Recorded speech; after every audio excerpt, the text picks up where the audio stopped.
तीसरी भाषा हिंदी रखने वाले नवी कक्षा के सभी छात्र छात्राओं को हार्दिक स्वागत और अभिनंदन। बच्चों, पिछले वीडियो में हमने पढ़े थे रामन की खोज भौतिकी के क्षेत्र में एक क्रांति के समान थी और रामन की खोज की वजह से पदार्थों के अणुओं और परमाणुओं की आंतरिक संरचना का अध्ययन कैसे सहज हो गया था। और पहले इस काम के लिए इंफ्रारेड स्पेक्ट्रोस्कोपी का सहारा लिया जाता था। यह मुश्किल तकनीक है और गलतियों की संभावना बहुत अधिक रहती है। तो रामन की खोज के बाद पदार्थों की आणविक और परमाणुविक संरचना के अध्ययन के लिए रामन स्पेक्ट्रोस्कोपी का सहारा लिया जाने लगा। यह तकनीकी एकवर्णीय प्रकाश के वर्ण में परिवर्तन के आधार पर पदार्थों के अणुओं और परमाणुओं की संरचना की सटीक जानकारी देती है। इस जानकारी की वजह से पदार्थों का संश्लेषण प्रयोगशाला में करना तथा अनेक उपयोगी पदार्थों का कृत्रिम रूप से निर्माण संभव हो गया है। तो यहीं तक हमने पढ़े थे। अब यहाँ से आगे देखेंगे। रामन प्रभाव की खोज ने रामन को विश्व के चोटी के वैज्ञानिकों की पंक्ति में ला खड़ा किया। पुरस्कारों और सम्मानों को तो जैसे झड़ी ही लगी रही। तो रामन प्रभाव की जब खोज हुई तो रामन विश्व के शीर्षतम वैज्ञानिकों के जो लिस्ट था या पंक्ति यानी जो कतार था उनमें आकर खड़ा कर दिया। तो जितने बहुत सारे पुरस्कार और सम्मान उन्हें मिलने लगी। उन्हें सन 1926 में रॉयल सोसाइटी की सदस्यता से सम्मानित किया गया। सन 1929 में उन्हें सर की उपाधि प्रदान की गई। तो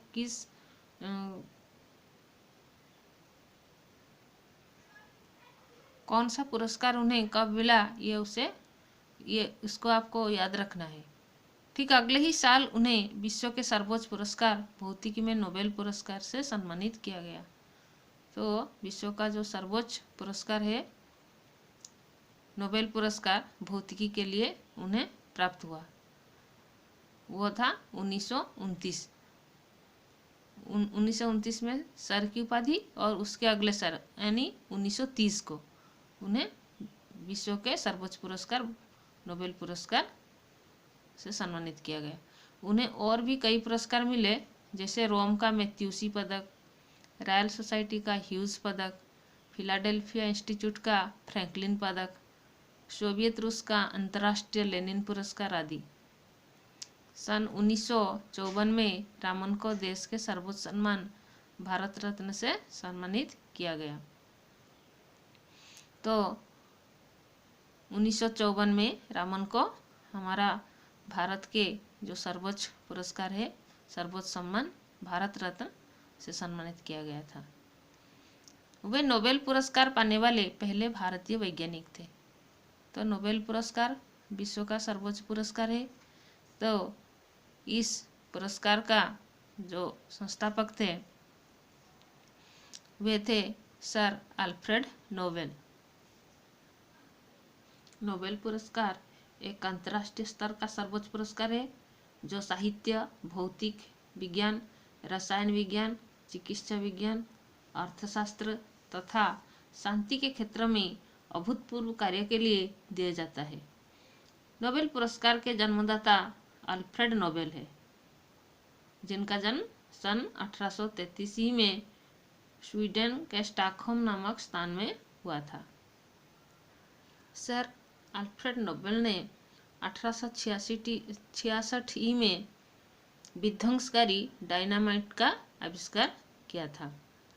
तो पहले इस पुरस्कार 1901 में दिया गया था। तो रामन ने नोबेल पुरस्कार पाने वाले पहले भारतीय वैज्ञानिक थे। उनके बाद यह पुरस्कार भारतीय नागरिकता वाले किसी अन्य वैज्ञानिक को अभी तक नहीं मिल पाया है। उन्हें अधिकांश सम्मान उस दौर में मिले जब भारत अंग्रेजों का गुलाम था। तो उन्हें कब मिला था ये सब पुरस्कार? जब भारत अंग्रेजों के गुलाम था, शासनाधीन था और अंग्रेजों का दास था। उन्हें मिलने वाले सम्मानों ने भारत को एक नया आत्मसम्मान और आत्मविश्वास दिया। तो उन्हें ये सब जब विश्व भर के जितने सारे सम्मान मिला तो भारत को एक नया आत्मसम्मान और आत्मविश्वास भी दिया। विज्ञान के क्षेत्र में उन्होंने एक नई भारतीय चेतना को जागृत किया। तो विज्ञान के क्षेत्र में भारतीय चेतना को उन्होंने जागृत किया। भारतीय संस्कृति से रामन को हमेशा ही गहरा लगाव रहा।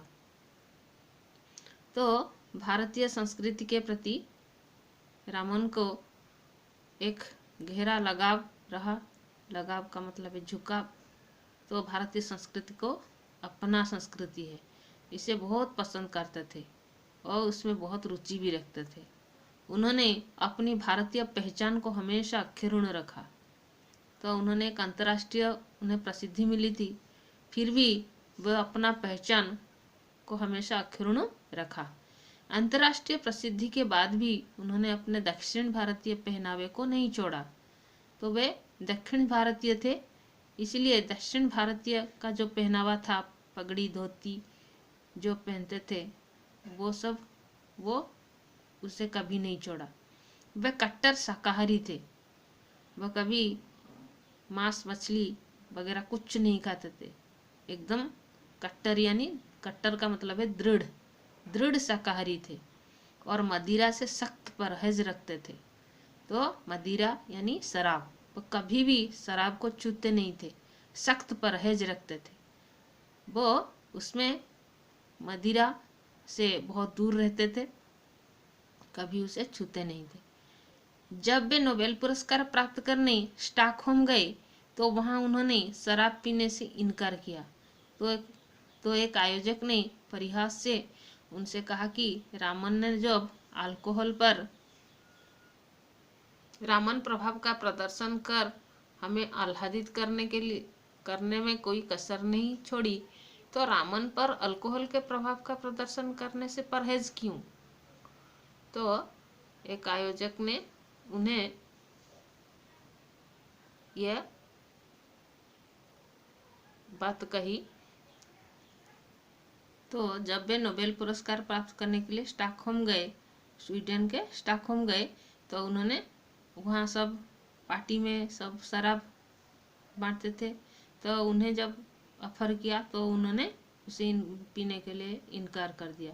तो एक आयोजक परिहास से उन्हें क्या कहा, उन्होंने कहा, जब अल्कोहल पर रामन प्रभाव का प्रदर्शन कर आप हमें आह्लादित करने में कोई कसर नहीं छोड़ी, तो रामन पर अल्कोहल के प्रभाव का प्रदर्शन करने में परहेज क्यों?